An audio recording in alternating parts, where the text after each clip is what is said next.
You are aware that we have a lot of gender-based violence that is going on in our country, and we are here to encourage our communities to stop the vice. We want to dissuade them from this vice because there is no much development that can be achieved if we continue with gender-based violence. Our president tells us every other time that we are going to develop our country without leaving anyone behind.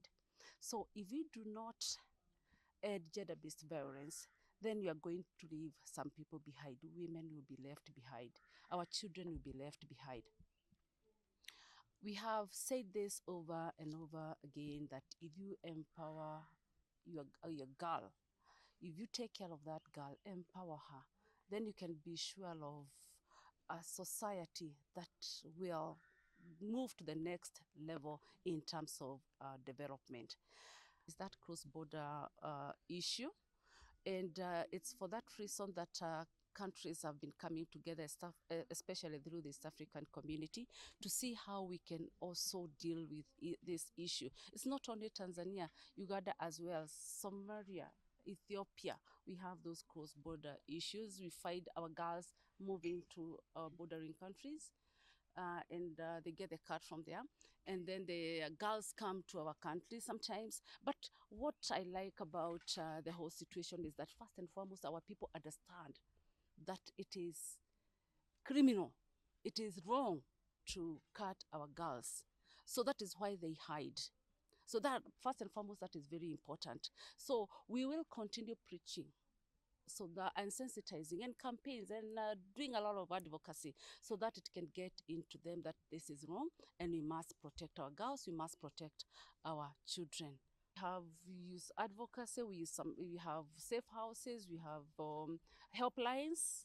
Like for us in State Department for Gender and Affirmative Action, we have a helpline that is 1195. We are using our CBOs, we are using our development partners, we are using our courts. Remember, we have actually 12 courts dedicated to GBV cases only. So we have various mechanisms. But as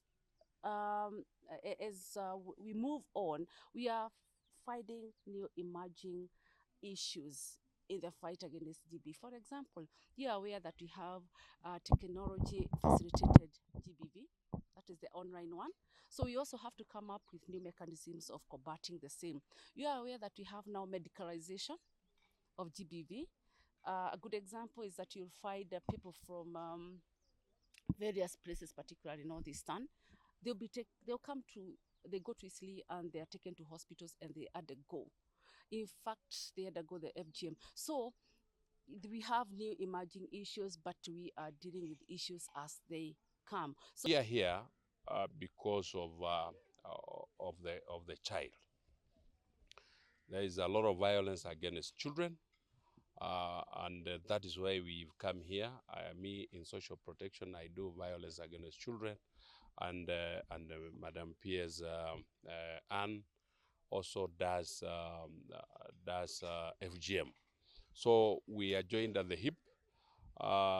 We've come for a common purpose to make sure that we talk to our people. And remember, I come from here. So that is actually why she did invite me to come with her, to come and try and see how can we eliminate what we call FGM. So that is the main purpose what we are here today. We want to educate our people. We tell our people that yes, this was. Now the world is moving to a different direction. And now that the world is moving, we should not also be left behind. Let us move with the world such that we catch up with the rest of the world.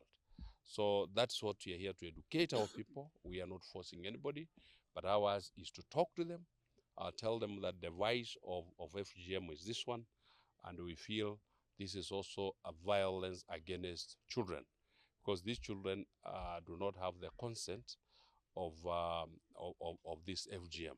With the intention to fight female genital mutilation, FGM, to fight child marriage, and to eliminate teenage pregnancy. So all these three, they have a very adverse effect on the life of a child, more especially on the girl. And therefore, that's why I'm excited today to have our PS for gender and affirmative action, but also our PS for social protection, that together we can layer different interventions so that we eliminate this vice, the vice of FGM, the vice of child marriage, and the vice of teenage pregnancy. That's why at World Vision we say we have a Kenya big dream. The big dream is that these three vices should be eliminated throughout the country. My advice to the community, actually to be specific, it's the Kuria community that practice FGM. In Luo land side, they don't practice FGM. But I want to tell them that some of the traditions that we had are outdated. Even the Luos used to remove the 6 teeth down. The downer 6 teeth they used to remove. They don't do it anymore because they realize it was a cultural thing, but it's of no use today. Same to cutting the women. You know, when you cut the network of a woman, you have denied an opportunity to be a full woman. And God had a purpose to create that particular part of the body. So I'm encouraging our parents, please let our girls have their network full. Stop cutting their network. And you find, by the way, it's not a joke, you're seeing majority of the Korean men are crossing the border and marrying Luos. Why are they marrying Luos? Because the other side network is full and this side network is half. So you're doing it to your daughter, unknowingly, that in future it will affect your daughter. So I'm encouraging our parents, kindly, there are other practices that are godly, there are other practices that are encouraged, and you must also know that it is a crime. If you're caught cutting a girl, you will be jailed, both the parents and the person who is cutting.